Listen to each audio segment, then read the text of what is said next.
আল্লাহ তাআলা প্রত্যেক দিন ইফতারের সময় বেশ সংখ্যক লোককে মাফ করে জাহান্নামের শাস্তি থেকে মুক্তি দেন। তাই মুক্তির পরোয়ানা লাভ করার জন্য ইফতারের সময় আমাদের এক সুবর্ণ সুযোগ।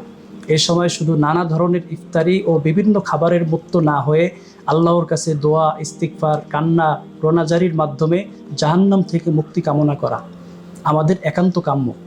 আল্লাহ যেন আমাদের মাফ করে দেন। যদি এই সুযোগ হাতছাড়া হয়ে যায় আর আমরা আমাদের গুনাহ মাফ না করাতে পারি, তাহলে আমাদের চেয়ে হতভাগা, দুর্ভাগা আর কেউ নেই। আমরা জানি জামে তিরমিজির একটি হাদিসে আসছে যে রমজান পেয়েও যে তার জীবনের সকল গুনাহ মাফ করিয়ে দিতে পারলো না, তার চেয়ে হতভাগা আর কেউ নেই। আসসালামু আলাইকুম ওয়া রাহমাতুল্লাহি ওয়া বারাকাতুহু। নাহমাদুহু ওয়া নুসাল্লি আলা রাসূলিহিল কারীম, আম্মা বাদ। আল হিকমাতুন নাফিয়া ফাউন্ডেশনের উদ্যোগে আয়োজিত রমজান বিষয়ক আলোচনা ইফতারের ফাজাইল ও মাসাইল বিষয়ে উপস্থিত শ্রোতামণ্ডলী সকলকে কৃতজ্ঞতা ও শুকরিয়া জানিয়ে শুরু করছি আজকে আমাদের ইফতারের ফাজাইল ও মাসাইল বিষয়ে আলোচনা।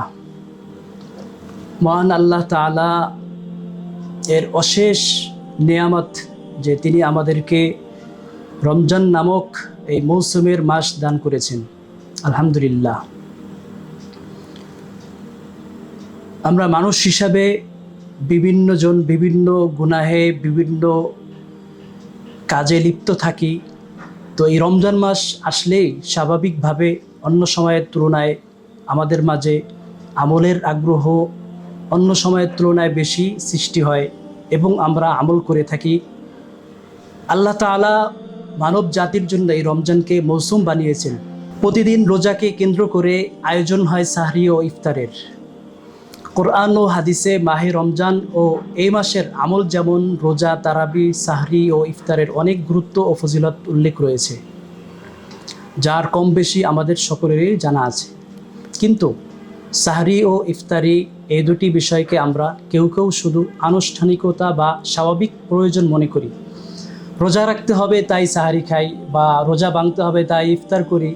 আবার অনেকে সাহারি বা ইফতারকে ইবাদত বলে জানি, কিন্তু এগুলোর মাসলা মাসাইলের গুরুত্ব ও মহত্ব সঠিকভাবে জানি না। আজকে আমরা সংক্ষেপে শুনে নিব ইফতারের ফাজাইল ও মাসাইল নিয়ে সংক্ষিপ্ত আলোচনা। ইফতারের বলতে আমরা কি বুঝি? ইফতার শব্দটি আরবি, যা ফিতরুন ক্রিয়ামূল থেকে নির্গত। আবিধানিক অর্থ ভাঙ্গা, ভঙ্গ করা। যেমন আরবরা আফতার আস-সাইমু বলে যখন রোজাদার কোনো কিছু দ্বারা রোজা ভঙ্গ করে থাকে। আল মুজাবুল ওয়াসিত, পৃষ্ঠা নং 718। পরিভাষায় আমরা ইফতার বলতে বুঝি সূর্যাস্তের পর রোজাদারের খাবার জাতীয় কোনো কিছু দ্বারা রোজা ভঙ্গ করা। আর সর্বপ্রথম যে খাবার দ্বারা রোজা ভঙ্গ করা হয় তাকে ইফতারি বলে। আসুন আমরা এখন জেনে নেই ইফতারের ফজিলত কি। কোরআন সুন্নাহে ইফতারের অনেক অনেক ফজিলত বর্ণিত হয়েছে।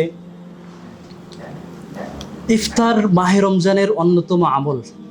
শরিয়াতে মুহাম্মাদিয়ায় ইফতারের বেশ গুরুত্ব ও ফজিলত রয়েছে। রোজাদার ব্যক্তির জন্য ইফতার ও ইফতারের সময় অনেক অপেক্ষা ও আনন্দের মুহূর্ত। সারাদিন উপবাস ও অনাহারে ক্ষুধার কষ্ট সহ্য করার পর রোজাদার যখন আল্লাহ তাআলার এই গুরুত্বপূর্ণ বিধান পালন করতে পারে, তখন মনের অজান্তেই অস্বাভাবিক এক আনন্দ অনুভব করে। রোজাদারের স্বভাবগত এই আনন্দ যেন আরও আনন্দময় ও পূর্ণাঙ্গ হয়, যেন ইহকাল ও পরকালে শান্তির সোপান হয়। তাই রাসূলুল্লাহ সাল্লাল্লাহু আলাইহি ওয়াসাল্লাম ইফতার ও ইফতারের সময় অনেক ফজিলত বর্ণনা করেছেন। যেমন হাদিস শরীফে ইরশাদ হয়েছে, হযরত আবু হুরায়রা রাদিয়াল্লাহু তাআলা আনহু থেকে বর্ণিত, রাসূলুল্লাহ সাল্লাল্লাহু আলাইহি ওয়াসাল্লাম বলেছেন, লিস-সাইমি ফারহাতানি, ফারহাতুন ইনদা ফিত্রিহি ওয়া ফারহাতুন ইনদা লিকাই রাব্বিহ। রোজাদার ব্যক্তির আনন্দ উপভোগের দুটি বিশেষ মুহূর্ত রয়েছে। একটি হলো ইফতারের সময়, অপরটি হলো তার প্রভুর সাথে সাক্ষাতের সময়। সহিহ বুখারী হাদিস নং 1898, সহিহ মুসলিম হাদিস নং 1151। ইমাম কুরতুবী রাহিমাহুল্লাহ দুনিয়াতে ইফতারের সময় আনন্দিত হওয়ার ব্যাখ্যা করতে গিয়ে বলেন, এখানে আনন্দের দুটি অর্থ। এক, স্বাভাবিকভাবে যা বোঝা যায়, এই আনন্দটি স্বভাবজাত। যখন রোজাদারকে রোজা ভাঙ্গার অনুমতি দেওয়া হয় তখন সে পানাহার করে, ক্ষুধা ও পিপাসা দূর হয়, তাই সে আনন্দিত হয়। আরেকটি আনন্দ হলো রোজা ভাঙ্গার মাধ্যমে রোজাদার এই কারণে আনন্দিত হয় যে এই ভাঙ্গা তার রোজার পরিসমাপ্তি ও ইবাদতের শেষ, তাই প্রভুর কাছ থেকে সহজ বা হালকাকরণ এবং ভবিষ্যতে তার রোজার জন্য সাহায্যকরণ। আল্লাহর তৌফিকে এই রোজা পূর্ণ করতে পারা আল্লাহর পক্ষ থেকে তার উপর অনেক বড় নিয়ামত। রোজাদার এই নিয়ামতের শুকরিয়া আদায় করে সামনের রোজার জন্য আল্লাহর কাছে সাহায্য চাচ্ছে, আর আল্লাহ সাহায্যের প্রতিশ্রুতি দিয়েছেন। নবম শতকের প্রখ্যাত মুহাদ্দিস ইমাম ইবনে হাজার আসকালানী রাহিমাহুল্লাহ সহিহ বুখারীর প্রসিদ্ধ ব্যাখ্যা গ্রন্থ ফাতহুল বারীর ৪ নং খণ্ড ১১৮ নম্বর পৃষ্ঠায় বলেন, এই দুই অর্থই উদ্দেশ্য হতে পারে। প্রত্যেক মানুষ আল্লাহর সাথে তার সম্পর্ক অবস্থান অনুপাতে এক এক বিষয়ে খুশি হয়। এই জন্য আমাদের উচিত এই আনন্দের সময় আল্লাহর শুকরিয়া আদায় করা, আল্লাহ যেন এই রোজার সওয়াব ও আজর দান করেন এই জন্য প্রার্থনা করা এবং সামনের রোজার জন্য আল্লাহর কাছে তৌফিক চাওয়া। আরেকটি বিষয় হলো ইফতারের সময় দোয়া কবুল হয়। আমরা জানি এই মাস রহমত, বরকত, মাগফিরাত, আফিয়াতের মাস, জান্নাত লাভের মাস। তাই বেশি বেশি করে আল্লাহ তাআলার কাছে কাকুতি মিনতি করে দোয়া করা, কান্নাকাটি করা, বিশেষ করে ইফতারের সময়। কেননা আসরের পর সূর্যাস্তের পূর্বের সময় এমনিতেই আল্লাহ তাআলার পছন্দনীয়। এই সময় রাসূলুল্লাহ সাল্লাল্লাহু আলাইহি ওয়াসাল্লাম জিকির আজকার ও দোয়া করতেন। সেই সাহাবাইগণকে জিকির আজকার ও দোয়া করতে উৎসাহ দিয়েছেন। রমজান মাসে রোজা অবস্থায় দোয়া কবুলের কথাও হাদিস শরীফে ইরশাদ হয়েছে। হযরত আবু হুরায়রা রাদিয়াল্লাহু তাআলা আনহু থেকে বর্ণিত, রাসূলুল্লাহ সাল্লাল্লাহু আলাইহি ওয়াসাল্লাম বলেছেন, সালাসাতুন লা তুরাদ্দু দাওয়াতুহুম আস-সাইমু হাত্তা ইফতিরা ওয়াল ইমামুল আদিলু ওয়া দাওয়াতুল মাজলুমি ইয়ারফাউহা আল্লাহু ফাওকাল গামামি ওয়া ইফতাহু লাহা আবওয়াবাস সামাই ওয়া ইয়াকুলুর রাব্বু ওয়া ইজ্জাতি ওয়া ইজ্জাতি লা আনসুরান্নাকা ওয়ালাউ বা'দা হিনিন। 3 ব্যক্তি এমন যাদের দোয়া ফিরিয়ে দেওয়া হয় না। 1, যতক্ষণ না সে ইফতার করে। 2, ন্যায়পরায়ণ শাসক। 3, মাজলুমের দোয়া। আল্লাহ তাআলা তার দোয়া মেঘের উপরে নিয়ে যান, এই জন্য আসমানের দরজাসমূহ উন্মুক্ত করে দেওয়া হয়। আর পরওয়ারদিগার বলেন, আমার ইজ্জতের কসম, অবশ্যই তোমাকে আমি সাহায্য করব, যদিও তা কিছুদিন পরে হয়। জামে তিরমিজি হাদিস নং 3598। ইমাম তিরমিজি রাহিমাহুল্লাহ এই হাদিস সম্পর্কে বলেছেন, হাদিসটি হাসান। সহিহ ইবনে ইব্বান হাদিস নম্বর 3428। হাদিসের ব্যাপকতা থেকে বোঝা যায় রোজা অবস্থায় ইফতার পর্যন্ত দোয়া কবুল হয়। অন্য এক বর্ণনায় ইফতারের সময় রোজাদারের দোয়া কবুল হওয়ার কথা আছে। হযরত আব্দুল্লাহ ইবনে আমর ইবনুল আস রাদিয়াল্লাহু তাআলা আনহু থেকে বর্ণিত, রাসূলুল্লাহ সাল্লাল্লাহু আলাইহি ওয়াসাল্লাম বলেছেন, ইন্না লিস-সাইমি ইনদা ফিত্রিহি লাদাওয়াতান মা তুরাদ্দু। অর্থাৎ সাওম পালনকারী ইফতারের সময়ের দোয়া রদ হয় না, অর্থাৎ দোয়া কবুল করা হয়। সুনানে ইবনে মাজাহ হাদিস নং 1753। ইমাম বুসিরি রাহিমাহুল্লাহ বলেন, হাদিসটির সনদ সহিহ। ইফতারের আরেকটি ফজিলত হলো ইফতারের সময় অনেক জাহান্নামীকে মুক্তি দেওয়া হয়। ইফতারের সময় তাই খুবই গুরুত্বপূর্ণ।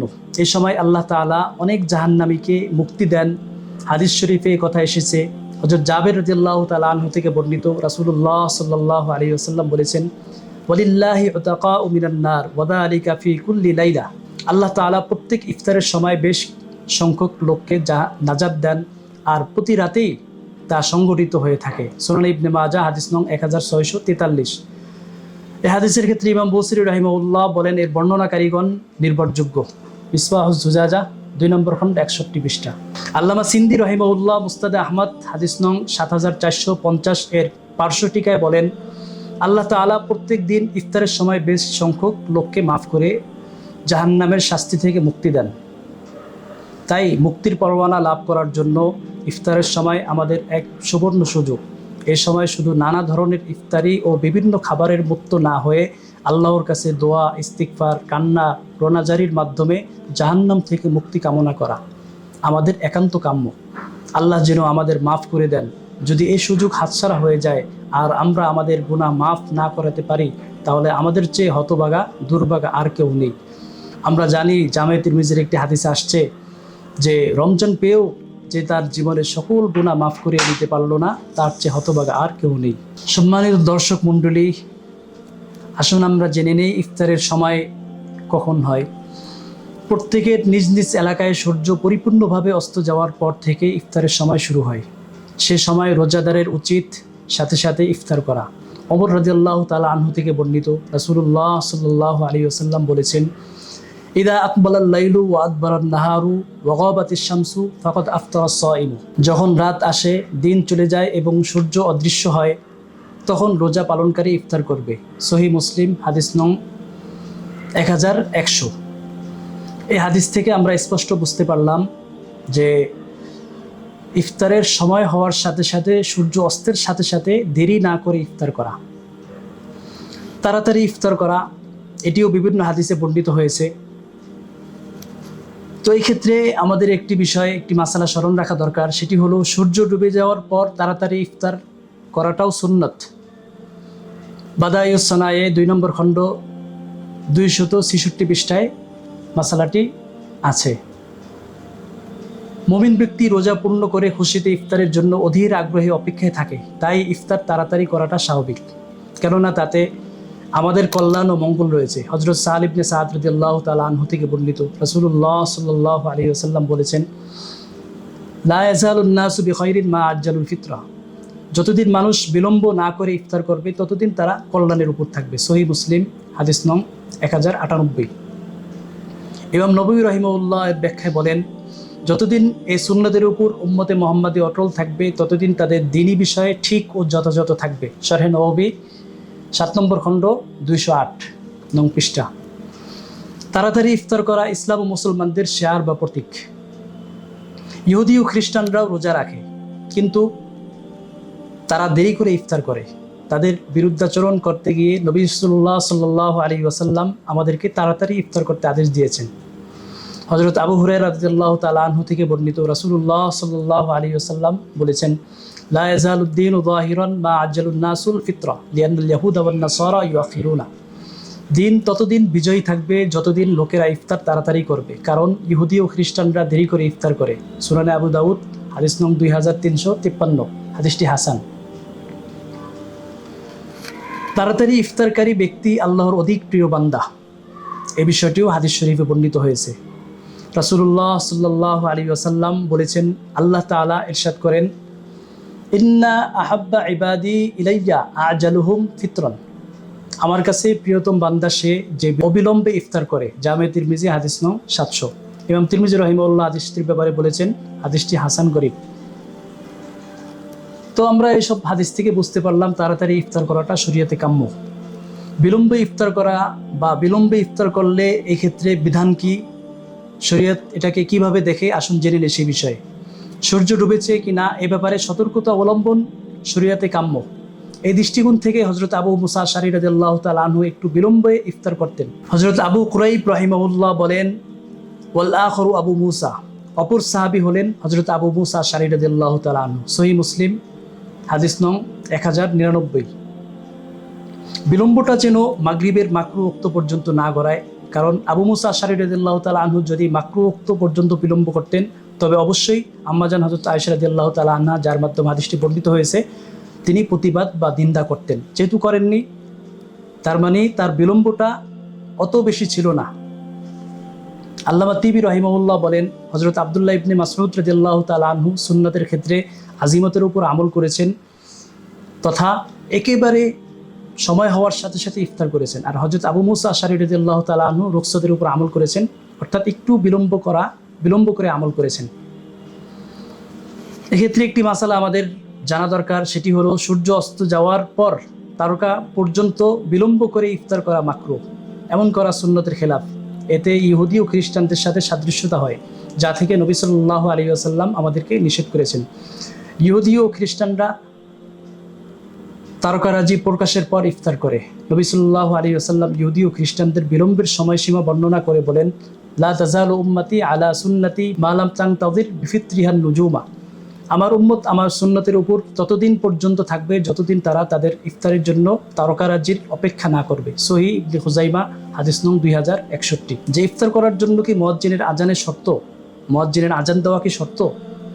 কোথাও আজান হলো না, ইফতার করা থেকে কি বিলম্ব করবো আজান হওয়া পর্যন্ত? তো এই ক্ষেত্রে এটা জরুরি নয়। মূল বিষয় হলো সূর্যাস্ত। সুতরাং রোজাদার যদি সচক্ষে দেখে যে সূর্য ডুবে গেছে আর এই ব্যাপারে নিশ্চিত হয়, তাহলে আজানের জন্য বিলম্ব করাটার কোনো প্রয়োজন নেই। রদ্দুল মুহতার 2 নম্বর খণ্ড 420। আরেকটি বিষয় হলো সময়ের পূর্বে ইফতার যদি কেউ করে নেয়, সেই ক্ষেত্রে শরীয়ত কর্তৃক ইফতারের জন্য সুনির্দিষ্ট যেহেতু সময় রয়েছে, তাই সুনির্দিষ্ট সময়ের পূর্বে কেউ যদি ইফতার করে ফেলে তবে তারও রয়েছে আলাদা বিধান ও শাস্তি। কেউ যদি ভুলে বা সন্দেহবশত এরকম করে ফেলে তবে তার জন্য ওই রোজার কাজা করা ওয়াজিব। আল্লাহ রসুল সাল্লাল্লাহু আলাইহি ওয়াসাল্লামের জীবদ্দশায় একটি ঘটনা ঘটে। হযরত আসমা বিনতে আবু বকর রাদিয়াল্লাহু তাআলা আনহা বলেন, আফতারনা ইয়াওমান ফি রমাদান ফি গাইমিন ফি আহদি রাসূলিল্লাহি সাল্লাল্লাহু আলাইহি ওয়াসাল্লাম সুম্মা তালাআতিশ শামসু। একদা রাসূলুল্লাহ সাল্লাল্লাহু আলাইহি ওয়াসাল্লামের যুগে মেঘাচ্ছন্ন দিনে সূর্য অস্তমিত হয়েছে মনে করে আমরা রমজানের রোজার ইফতার করি, এরপর সূর্য প্রকাশ পায়। অতঃপর আবু উমামা রাদিয়াল্লাহু তাআলা আনহু বলেন, আমি আমার উস্তাদ হিশাম রাহিমাহুল্লাহকে জিজ্ঞেস করি, এতে কি কাজা আদায় করতে হবে? তিনি বললেন, হ্যাঁ, তা অবশ্য করণীয়। সুনান আবু দাউদ হাদিস নং 2359। আরেকটি মাসালা, এই বিষয়ক আরেকটি মাসালা, সেটি হলো কেউ যদি ইচ্ছাকৃতভাবে সময়ের পূর্বে ইফতার করে তবে তার উপর ওই রোজার কাজা ও কাফারা উভয়টি ওয়াজিব হবে। বাদাইউস সানায়ে 2 নম্বর খণ্ড 252। যদি কেউ সূর্য ডুবে গেছে বা ইফতারের সময় হয়ে গেছে ভেবে ইফতার করে ফেলে অথচ ইফতারের সময় এখনো হয়নি বা প্রকৃত অবস্থা না যায়, তাহলে রোজা নষ্ট হয়ে যাবে, তার উপর কাজা ওয়াজিব হবে। বাদাইউস সানায়ে 2 নম্বর খণ্ড 268। সময়ের পূর্বে ইফতার করার শরীয়তে যে ভয়াবহ শাস্তি আছে তা খেয়াল রেখে আমরা অবশ্যই টাইমের প্রতি খেয়াল রাখব। সময়ের পূর্বে কখনোই ইফতার করব না। আকাশ মেঘাচ্ছন্ন থাকলে, বর্তমানে তো ব্যবস্থাপনা অনেক সহজ, যে ক্যালেন্ডারগুলোতে এবং বিভিন্ন অ্যাপসে টাইম দেওয়া থাকে, ওইটা আমরা অনুসরণ করে শুধুমাত্র ধারণা করে আমরা ইফতার শুরু করব না। সারাদিন এত কষ্ট করে, এত সোয়াব, এত আজরের আশায় আমরা রোজা রাখি, রোজা রাখতে গিয়ে এত কাজ থেকে, এত অবস্থা থেকে আমরা সতর্ক থাকি। একটু অসতর্কতার কারণে আমাদের যদি রোজার ক্ষতি হয়ে যায়, কাজা করতে হয়, কাফারা করতে হয়, তাহলে এটা আমাদের কখনোই ঠিক হবে না। এখন আসুন আমরা জেনে নেই কী দিয়ে ইফতার করব। খেজুর বা মিষ্টি জাতীয় দ্রব্য দ্বারা ইফতার করা। কিছু আধা পাকা অথবা পূর্ণ পাকা খেজুর দিয়ে ইফতার করা সুন্নত, আর তা না পাওয়া গেলে পানি দিয়ে ইফতার করা উত্তম। হযরত আনাস রাদিয়াল্লাহু তাআলা আনহু বলেন, কানা রাসূলুল্লাহ সাল্লাল্লাহু আলাইহি ওয়াসাল্লাম ইফতিরু আলা রুতুবাতিন ক্বাবলা আন ইউসাল্লিয়া ফাইল্লাম তাকুন রুতুবাতুন ফাআলা তামরাতিন ফাইল্লাম তাকুন হাসা হাসওয়াতিন মিন মাইন। আল্লাহ রাসূল সাল্লাল্লাহু আলাইহি ওয়াসাল্লাম নামাজের পূর্বে কিছু আধা পাকা খেজুর দিয়ে ইফতার করতেন, তাও না পেলে কয়েক ঢোক পানি নিয়ে ইফতার করতেন। সুনান আবু দাউদ হাদিস নং 2356। হাদিসটি সহিহ। আমরা ইফতারের পূর্বে বিভিন্ন দোয়া পড়ে থাকি, তো সেই ক্ষেত্রে ইফতারের পূর্বে ক্ষমা চাওয়া, ইস্তিগফার করা, দোয়া করা, এটা তো বিভিন্ন হাদিসে এটা প্রমাণিত। তো এই ক্ষেত্রে বিশেষ এই দোয়াটি আমরা পড়তে পারি, আল্লাহুম্মা ইন্নী আসআলুকা বিরহমাতিকাল্লাতী ওয়াসিআত কুল্লা শাই আন তাগফির লি। সাহাবায়ে কেরাম ইফতারের পূর্বে এই দোয়া পড়তেন যে, হে আল্লাহ, আমি আপনার রহমত, যেই রহমত সব জিনিসকে বেষ্টন করে নেয়, সেই রহমতের বিনিময়ে উসিলায় আপনার কাছে চাচ্ছি যে আপনি আমাকে ক্ষমা করে দিবেন। তো এই আমলটি সুনান ইবনে মাজাহ 1753 নম্বর হাদিসে বর্ণিত হয়েছে। তাই আসারটি সাহাবায়ে কেরাম থেকে বর্ণিত, এই আসারটি সহিহ। ইফতারের সময় আমরা যে দোয়া পড়ে থাকি যে, আল্লাহুম্মা লাকা সুমতু ওয়া আলা রিজকিকা আফতারতু, আল্লাহুম্মা লাকা সুমতু ওয়া আলা রিজকিকা আফতারতু। হে আল্লাহ,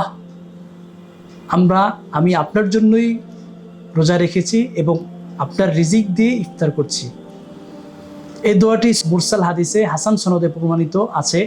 এই দোয়াটা আমরা পড়ে থাকি এবং এটা আমাদের আমল হিসাবে প্রমাণিত আছে, আমরা পড়ে থাকি। হাদিস শরীফে ইফতার করার পরে একটি দোয়া বর্ণিত হয়েছে, ইফতার করার পর আল্লাহর শুকরিয়া স্বরূপ আমরা আলহামদুলিল্লাহ বলবো এবং খাবার শেষের জন্য দোয়াগুলো পড়ব। সাথে সাথে এই দোয়া পড়ব, যাহাবাদ দামউ ওয়াবতাল্লাতিল উরুকু ওয়াথাবাতাল আজরু ইনশাআল্লাহ।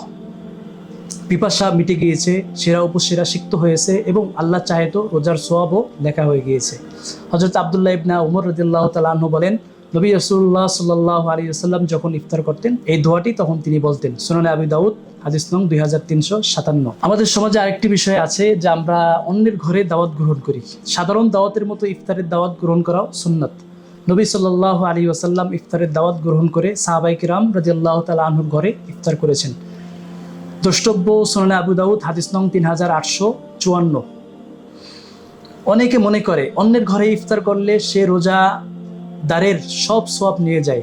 এটি ভুল ধারণা, বরং আল্লাহ তাআলা প্রত্যেককে স্বতন্ত্র সওয়াব দান করবেন। এই কারণে তার সওয়াব থেকে সামান্য পরিমাণও কমবে না। কেউ যদি আমাকে ইফতারের দাওয়াত দেয়, দাওয়াত গ্রহণ করার পরে আমরা কি দোয়া পড়বো সেটিও নবী সাল্লাল্লাহু আলাইহি ওয়াসাল্লাম আমাদের শিক্ষা দিয়ে গিয়েছেন। নবী সাল্লাল্লাহু আলাইহি ওয়াসাল্লাম এই দোয়া পড়তেন, আফতারা ইনদাকুমুস সাইমুন ওয়া আকালা তাআমাকুমুল আবরার ওয়া তানাজ্জালাত আলাইকুমুল মালাইকা। রোজাদাররা তোমাদের ঘরে ইফতার করেছে, নেক ও সৎ বান্দাগণ তোমাদের খাবার খেয়েছে, রহমতের ফেরেশতাগণ তোমাদের ঘরে অবতীর্ণ হোক। মুসনাদ আহমদ হাদিস নং 12177। এর সনদে কিছুটা দুর্বলতা থাকলেও অন্যান্য শাওয়াহিদের ভিত্তিতে হাদিসটি আমলযোগ্য। আমরা অন্যকেও ইফতার করাবো, বিশেষ করে গরিব ও অসহায়দের ইফতার করানো অনেক সওয়াব ও ফজিলতের কাজ। মাহে রমজান অন্যের প্রতি সহানুভূতির শিক্ষা দেয়। এই মাসের কারণে মানুষ ক্ষুধা ও তৃষ্ণার জ্বালা বুঝতে পারে। এজন্য প্রকৃত মুমিন সেই যে অন্য মুমিন বান্দার সুখ দুঃখের সন্ধান রাখে, তাকে দিয়ে ইফতার করে। সাআদ ইবনে খালিদ জুহানী রাদিয়াল্লাহু তাআলা আনহু থেকে বর্ণিত, রাসূলুল্লাহ সাল্লাল্লাহু আলাইহি ওয়াসাল্লাম বলেছেন, মান ফাত্তারা সাইমান কানা লাহু মিথলু আজরি গায়রা আন্নাহু লা ইয়ানকুসু মিন আজরি সাইমি শাই। কেউ যদি কোনো রোজাদারকে ইফতার করায় তবে তার জন্য অনুরূপ রোজার সওয়াব হবে, কিন্তু এতে রোজা পালনকারীর সওয়াবে কোনো ঘাটতি হবে না। জামে তিরমিজি হাদিস নং 807। ইমাম তিরমিজি রাহিমাহুল্লাহ হাদিসটি সম্পর্কে বলেন, এই হাদিসটি হাসান সহিহ। আমাদের দেশে মসজিদে ইফতারের আয়োজন করা হয়। এই ক্ষেত্রে একটি মাসালা আমরা মনে রাখব যে রমজান মাসে মসজিদে ইফতারের আয়োজন করা ও এলাকার লোকজন সম্মিলিতভাবে মসজিদে ইফতার করা জায়েজ আছে। তবে এই কারণে মসজিদে শোরগোল করা, মসজিদ ময়লাযুক্ত করা ও মসজিদে পবিত্রতা নষ্ট হয় এমন সকল কাজ করা মসজিদের আদবের পরিপন্থী। ফাতোয়া হিন্দিয়া 5 নম্বর খণ্ড 321। রমজান মাসে মাগরিবের সালাতের জামাত কখন হবে? আমরা স্বাভাবিকভাবে জানি রমজান মাগরিবের নামাজ আজান দেওয়ার সাথে সাথে আমরা পড়ে থাকি। তো রমজান মাসে মাগরিবের নামাজ কতটুকু দেরি করে আমরা পড়তে থাকি, এই ক্ষেত্রে হাদিসে কোনো দিক নির্দেশনা আছে কিনা? তো রমজান মাসে মুসল্লিগণ বাসা থেকে ইফতার করে নামাজ পড়তে আসেন। মসজিদে ইফতার করলেও জামাতের শরীক হতে কিছুটা দেরি হয়, তাই মাগরিবের জামাত আজানের কিছুক্ষণ পরে শুরু করা যাবে। স্থানকাল ভেদে এর পরিমাণ 10 মিনিট, 15 মিনিট, 18-20 মিনিটও হতে পারে। ইমদাদুল ফাতাওয়া 1 নম্বর খণ্ড 159 পৃষ্ঠা। আরেকটি বিষয়, ইফতারের সময় যেহেতু দোয়া কবুলের সময়, তাই ইস্তেমাই দোয়ায় শরীক হওয়া, সম্মিলিতভাবে দোয়া করা। যদিও এই ব্যাপারে কোনো বর্ণনা পাওয়া যায়নি, তা সত্ত্বেও সাহাবায়ে কেরামদের তাদের আমল থেকে এটা বুঝে আসে যে তারা কখনো কখনো দোয়া করেছেন। তবে এটাকে জরুরি মনে না করা, সুযোগ থাকলে করা, সুযোগ না থাকলে না করা। বাকি সময়ে যেহেতু আসরের পরে মাগরিবের পূর্বে দোয়া কবুলের সময়, এই জন্য এই সময় দোয়া করা। সাথে সাথে রোজা রাখার কারণে মানুষের মনের অবস্থাও পরিবর্তন হয়, আল্লাহ তাআলার দিকে বেশি রুজু হয়, মনোযোগী হয়, এই জন্য সে সময় দোয়া করা যেতে পারে। তাই আমরা এই রমজান মাসে বেশি বেশি দোয়া ইস্তেগফার করব। ইফতারের যে জরুরি মাসলা মাসাইল বলা হলো সেই অনুযায়ী আমল করব, মাসলা মাসাইল শিখে নিব এবং সেই শিখা অনুযায়ী আমল করব এবং আমল করে উভয় জাহানে সফল কাম হব। আল্লাহ তাআলা আমাদেরকে এই রমজান, বরকতময় রমজান এর পরিপূর্ণ বরকত হাসিল করার তৌফিক দান করুন, আমিন। ওয়া আখিরু দাওয়ানা আলহামদুলিল্লাহি রাব্বিল আলামিন। রমজান বিষয়ে কোনো আলোচনা নিয়ে দেখা হবে পরের কোনো মজলিসে। আল হিকমাতুন নাফিয়া ফাউন্ডেশন বিভিন্ন মিশন নিয়ে কাজ করে যাচ্ছে। এই ফাউন্ডেশনের অন্যতম মিশন হলো অত্যন্ত সহজ ও সাবলীলভাবে কোরআন সুন্নাহ তথা ইসলামের বার্তাকে সর্বত্র ছড়িয়ে দেওয়া, হসপিটাল ইউনিভার্সিটি তৈরির মাধ্যমে মানব সেবা করা, অসহায় ইয়াতিম মিসকিনদের পুনর্বাসনের ব্যবস্থা করা। আল হিকমাতুন নাফিয়া ফাউন্ডেশনের ধর্মীয় আলোচনাগুলো পেতে ভিজিট করুন www.alhikmatfoundation.org। সকলের সুস্থতা কামনা করে বিদায় নিচ্ছি।